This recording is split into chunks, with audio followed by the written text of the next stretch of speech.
நீ உன்னுடைய மரணத்தை கண்ணால பார்த்துட்ட. அதனால இப்போ நீயும் சாக வேண்டியதுதான்.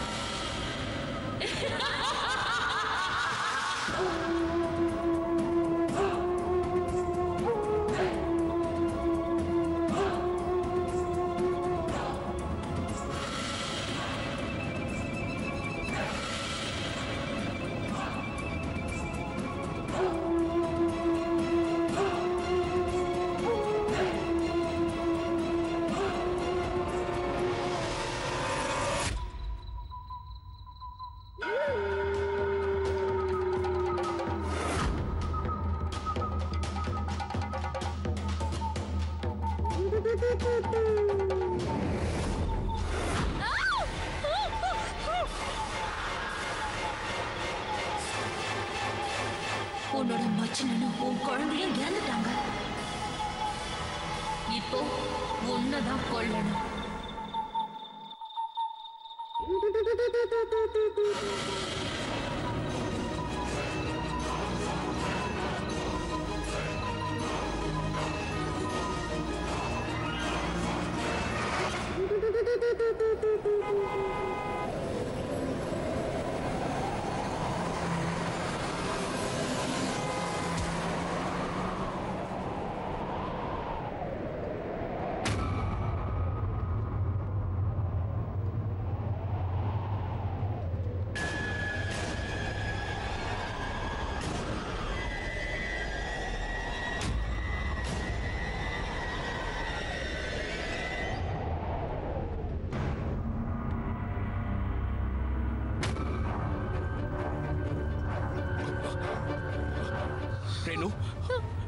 ரேணு, ரேணு,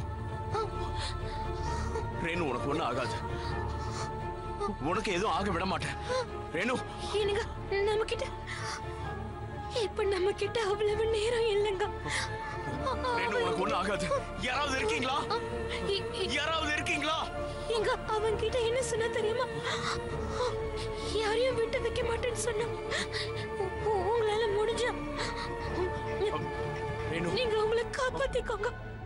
அத்தை, மாமா, அப்புறம் நீங்க 3 பேரும் ஆபத்துல இருக்கீங்க.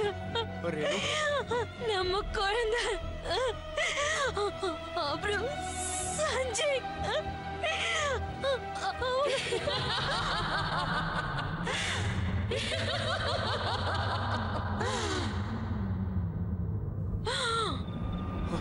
ரேணு, ரேணு, எழுதுரு.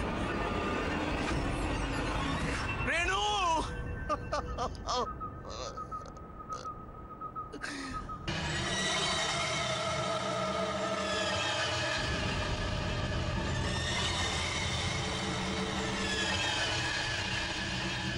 எங்க குடும்பமே நில குலைஞ்சு போச்சு.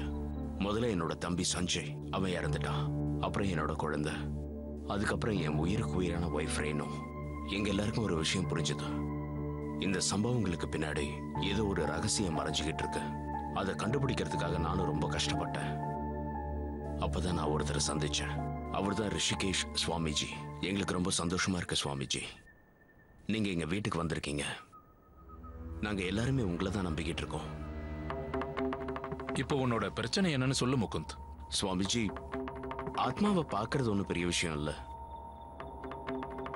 ஆனா அந்த பொண்ணு ரேணு சாகறதுக்கு முன்னாடி நான் பார்த்த அந்த பொண்ணு, அவ பார்க்க அப்படியே ரேணு மாதிரியே இருந்தா. சுவாமிஜி, என்னோட கேள்வி என்னன்னா, ரேணு உயிரோட இருக்கும்போது அவளோட ஆத்மா எப்படி முன்னாடி வந்து நிக்குது? இது எதுவுமே எனக்கு புரிய மாட்டேங்குது. அவளாலதான் என்னோட ஒய்ஃப் ரேணு இறந்து போனா. அந்த பொண்ணு யாருன்னே தெரியல. சூஷ்ம காயா. அது பொண்ணு இல்ல, அது ரேணுவோட சூஷ்ம காயா. அது ரொம்ப பயங்கரமானது முகுந்த். அது என்ன பண்ணு சுவாமி? எந்த மனுஷனை அது பாக்குதோ அந்த மனுஷன் அதுக்கு பிடிக்கலனா அவங்களோட உயிரை எடுக்கிற வரைக்கும் அது சும்மாவே விடாது. இப்படிப்பட்ட ஒரு சூஷ்ம காயா சந்திர கிரகணத்தை அப்பதான் உருவாகும்.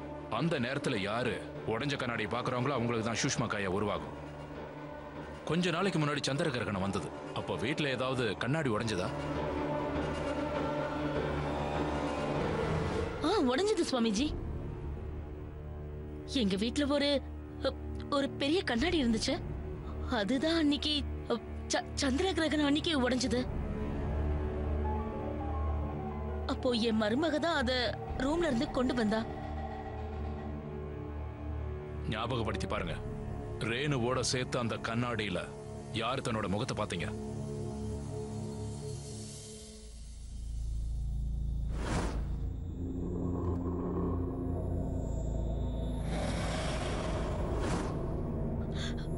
சுவாமிஜி, முகத்தை தவிர நாங்க எல்லாருமே எங்க முகங்களை அதுல பார்த்தோம் சுவாமிஜி. சஞ்சய், ரேணு, குழந்தை எல்லாரும் இறந்துட்டாங்க. இப்போ ரொம்ப முக்கியமான விஷயம் என்னன்னா, உன்னோட அம்மாவுக்கும் அப்பாவுக்கும் ஆபத்து இருக்கு.